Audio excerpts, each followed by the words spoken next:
네, 안녕하세요. 장창훈입니다. 오늘은 이거 제가 쓴 책인데요. 쉽게 글쓰기, 쉽게 책 쓰기, 이걸 쭉 제가 강의로 한번 풀어드리겠습니다.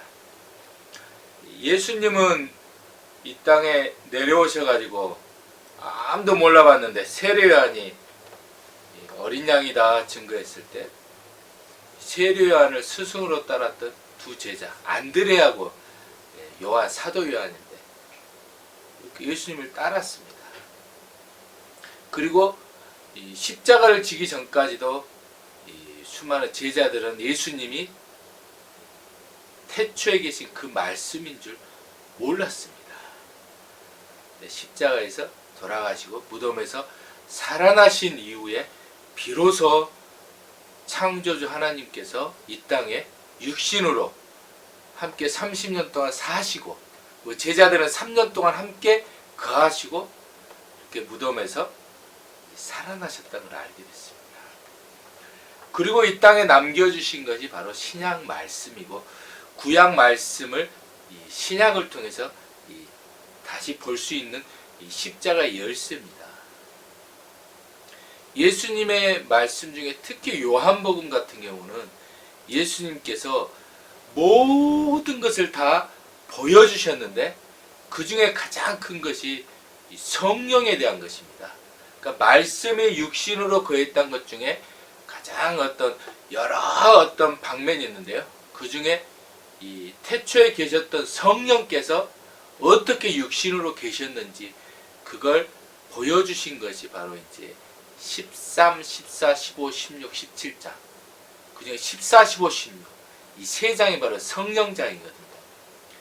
그래서 예수님은 모든 걸 다 하나님을 나타내셨습니다. 그래서 예수님이 가장 위대한 하나님의 책입니다. 그 예수님에 비하면 이 책은 조금 불편하죠. 근데 이건 이제 제가 한 10년 동안 책을 이제 많이 썼는데 그 책을 쓰면서 터득한 어떤 책의 기술입니다. 글쓴 기술. 저는 제가 쓴 많은 책 중에 한 권을 꼽으라 그러면 이거예요. 여기 다 담아놨거든요.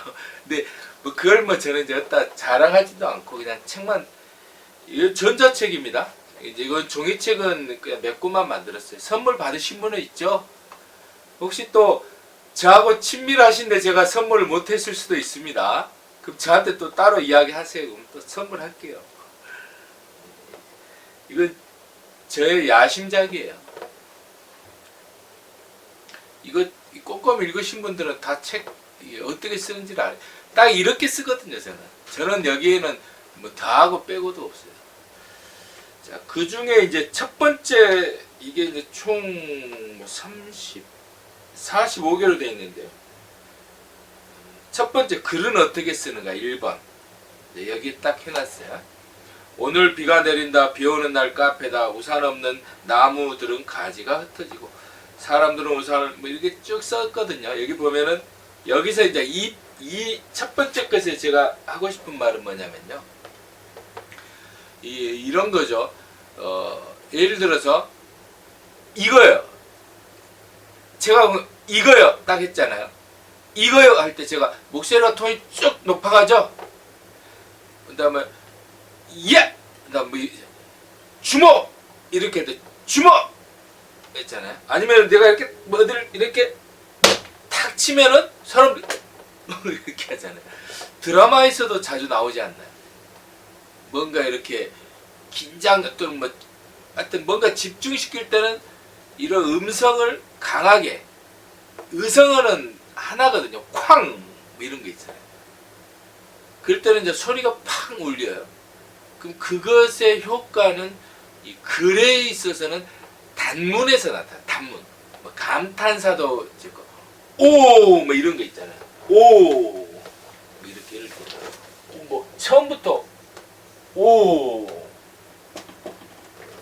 그 옛날 단편소설에 그런 거 많이 나잖아요. 엄마가 죽었다. 그냥 주어 동사거든요. 그 소설의 첫 문장이 그렇게 시작해요. 그 유명한 명작 소설 있잖아요. 뭔가 심플해요. 간단해요. 근데 그것이 흡인력을 확 끌어당기는 거예요. 그 복음서도 마가복음 같은 경우도 흡인력이 굉장히 강하고 창세기 1장 1절도 굉장히 흡인력이 굉장히 강하지 않나요? 요한복음 같은 경우도 창세기 1장 1절 한번 봐볼까요? 태초에 하나님이 천지를 창조하시니라. 얼마나 멋있어요. 태초에 하나님이 천지를 창조하시니라. 요한복음 1장 1절 같은 경우, 요한복음 1장 1절 봐볼까요? 요한복음. 태초에 말씀이 계시니라. 이렇게 시작한 거예요. 이게 단문이에요. 그 창세기 1장은 단문보다 조금 길죠. 근데 그런 것도 단문이에요. 짧은 문장으로 정의를 딱 선언을 하고 시작한 거예요. 태초에 하나님이 천지를 창조하셨다 하고 나서 천지 창조의 개괄을 쫙 하는 거예요. 선언문이죠. 이런 게. 단문. 태초에 말씀이 계시니라. 그렇게 시작을 하는 거예요. 이게 이제 글쓰기 화법에서는 단문이라 그래. 단문은 그냥 심플하게 쓴다. 그래. 간단하게, 간단 명료하게. 글을 쓰려 그러면 복잡한 수식어가 많이 생각나거든요. 근데 그런 거 싹 빼고요. 뭐 이런 거죠. 안녕하세요. 장창훈입니다. 오늘은 글쓰기 강의 한번 해보겠습니다. 이것은 제가 쓴 책입니다. 이런 거예요. 제가 쓴 책입니다. 글쓰기 어렵죠? 저를 따라오시면 쉽습니다. 이렇게 그냥 심플하게 축축축 나가는 거예요. 여기 이제 여기 보시면 오늘 비가 내린다. 이렇게 처음 시작을 문을 연 거예요. 심플하게. 오늘 비가 내린다. 그 비가 내린다가 단문입니다. 자, 오늘은 내가 하나 그냥 딱 앞에다 놓은 거고요. 오늘 비가 내린다. 비 오는 날 카페다. 이것도 단문이에요. 그 다음에 길게 가는 거예요. 우산 없는 나무들은 가지가 흩어지고 사람들은 우산을 확실히 붙들고 길을 걷는다. 나는 그러한 풍경 밖에 고요히 존재한다. 나는 오늘도 복음 속에 위치한다. 이거 이 단문을 갖다 조금 앞에다 쓰고 길게 뺀 다음에 단문을 탁 치는 거예요. 이것이 글 속에서 자유자재로 왔다 갔다 하면은 글이 재밌어요. 글을 길게 쓰려고 그러면요, 안 돼. 그 노래 부를 때도 항상 쉼표가 있어야 되거든요. 그리고 쉬어야 돼요. 이게 이제 어디서 나타나냐면요. 우리가 이제 대화할 때 어떤 한 사람이 이제 주제를 딱 꺼내요. 근데 그 말을 하고 나서 5분을 쭉 이야기해버려요. 이렇게 강의해야 될게요. 그러면 안 돼요. 그러면 대화에 참여하는 사람들이 다 듣다가 지쳐버려요. 그래서 말을 하면 말을 주도권 얼른 줘야 됩니다. 좀 하다가 얼른 던져버려야 돼요. 그러니까 축구 찰 때도 패스를 하는 것하고 같고요. 야구할 때도 이렇게 공을 던져주는 것하고 같대요. 계속 가지고 있지 않잖아요. 이렇게 던지면 치고 하듯이 말도 주고 받고 주고 받고야 돼. 이게 대화라는 거예요. 이걸 화법이라 그래요. 화법. 그러니까 말은 야구공이고요. 이걸 주고서 받고 하는 거거든요. 근데 상당수 이제 말을 할 때 안 줘요. 그 안 돼요. 그 질문을 딱 던지고 나서 뭐 예를 들어서 여러분은 이 조상의 영들이 어떤 곳으로 가서 이 현재 조상의 영들이 현재 이 후손들을 본다고 생각합니까? 아닌다고 생각합니까? 라는 질문을 오늘 누가 어떤 분이 던졌어요. 여러분이 있는 데서. 굉장히 좋은 화법이에요, 그게요. 그걸 이제 화제를 던진다고 하는 거거든요. 그러면 그 말에 대해서 다 뭔 질문이야 이래버리면 대화가 성립이 안 됩니다. 어우, 좋은 질문인데요? 라면서 그 말의 질문에 불을 붙여줘야 돼요. 그게 화법이에요. 그럼 그 대화가 재미있어. 따뜻해져요. 뭐 그런 질문을 해? 하면 안 됩니다. 그리고 한 사람이 질문을 쭉 하는데 그걸 갖다 그냥 싹 풀어버리면서 한 10분을 이야기하면 대화가, 그건 이제 대화에 있어서 대화는 그냥 서로 이렇게 즐기는 거거든요. 그러다 보면은 그런 대화의 불길이 싹 일어나면은 그 안에 성령께서 임하십니다. 저는 그렇게 믿어요. 그래서 그게 이제 어떤 화법에 의한 글쓰기입니다. 그런 게. 그래서 이 대화를 나눌 때는 마음을 비우고요. 이렇게 그다음에 잘 보면은 이렇게 질문이 나오게 돼 있어요. 그럼 그때도 질문을 던지고 말을 하고. 근데 자기가 할 말만 계속 생각을 하면 상대의 말을 들을 수가 없어요. 그것이 이 화법에서 가장 중요한 겁니다. 그래서 자기가 말을 할 때 자기가 한 2분 정도 말이 길어진다 싶으면 자기가 스스로 자기 말을 끊어야 됩니다. 그 말 끊는 법을 먼저 배워야 돼요. 자기가 말하는 것을 끊지 못하면 말 잘하는 거 아니에요. 말을 잘한다는 건 자기가 자기 말을 통제할 수 있는 걸 말하는 거예요. 저는 몰라요. 저는 말을 잘하는지 못하는지. 저는 제가 항상 말을 할 때 말을 갖다 얼마나 하는지 시간을 내가 항상 내 자신을 보거든요. 지금도 봐요. 11분. 내가 만약 사람 들어가 있는데 11분 이야기하면 나는 안 돼요. 저는 한 1분 정도? 인터뷰할 때 그 제가 익혔거든요. 저는 인터뷰를 하도 많이 해갖고요. 말 잘 안 해요. 가끔 말을 많이 할 때가 있긴 있어요. 마이크가 왔을 때. 근데 그때도 한 2분 정도는 안 넘어가 있잖아요. 잘. 3분 더 길어요. 10분 내가 했다 그것은 강의할 때나 하지. 잘 안 해요.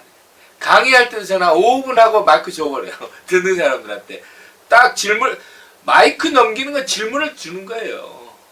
중간중간 하다가, 근데 뭐, 제 생각이, 제 소견은 이런데, 여기는 어떻게 생각해요? 라고 그냥 주는 거예요. 아이고, 그러면서, 제 말을 또 잘 들어주시, 고맙네요. 집사님은 어떻게 생각해요? 묻는 게, 왜? 이렇게. 궁금하잖아요. 어때요? 그러고 물어요, 그냥. 갑자기 질문 받으면, 저는 잘 모르겠는데, 집사님은 뭐 어떻게 생각하는데요? 물어보세요, 그냥. 예수님이 그런 화법을 많이 썼더라고요. 제가 읽어드릴까요? 예.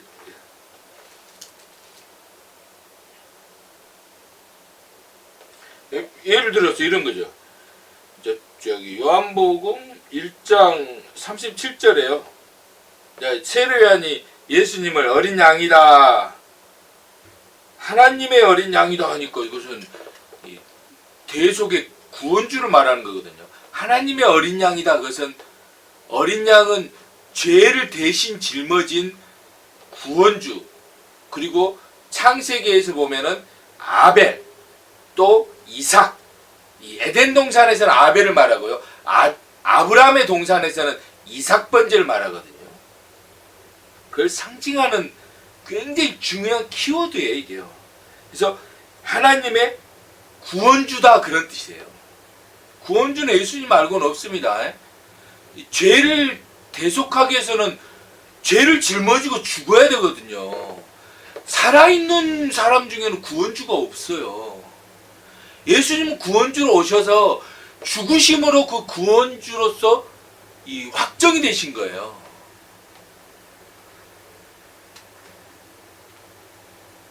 이 십자가를 짊어지심으로 우리의 죄가 사해진 겁니다. 피 흘림이 없는데 어떻게 이제 죄가 사해질 수 있어요? 그런데 자, 예수께서 돌이켜 그 따르는 걸 보시고 물어서 이르시되 무엇을 구하느냐? 그래서 무엇을 구하느냐? 랍비 어디 계시오니까 이르시되 와서 보라. 이런 게 대화체입니다. 어디에 계시옵니까? 그러니까 어디 뭐 주소를 말하는 거 아니잖아요. 와서 보라. 와서 봐봐. 이렇게 와서 본 거죠. 굉장히 깊이 있는 상징적인 의미입니다. 그래서 여러분들께 제가 권면하고 싶은 것은 성경을 통해 글 쓰는 법과 이 단문을 통해 글 쓰는 법 한번 익혀보시라는 겁니다. 어려웠죠? 이거 사실은 그냥 영상 촬영하려고 한 거예요. 여기까지 15분인데 이거 보신 분들 있으면 어휴 진짜 복 받을 겁니다. 안녕히 계세요.